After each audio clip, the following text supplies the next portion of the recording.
Dinner. Is there a difference? A linguist might be able to guess the general region you're from based solely on what you call your evening meal. But as an article from Wide Open Eats explains, it isn't just a matter of dialect. Dinner and supper really do mean different things. Or, at least they used to. Historically, the word dinner was associated with the largest meal of the day, regardless of whether it was served in the morning, afternoon, or evening. The term actually comes from the non-classical Latin word disjejunare, which is defined as breaking a fast. Supper, on the other hand, is more time-specific.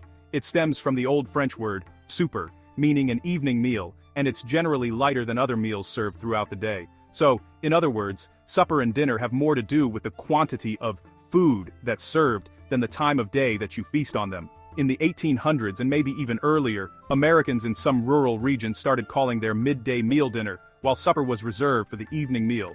This had more to do with occupation than location though. In parts of the South and Midwest where farmers needed ample fuel to get them through the day, the midday meal was larger. Hence, the use of the term, dinner. In the evening, supper typically involved a light soup, and the act of eating it was referred to as supping.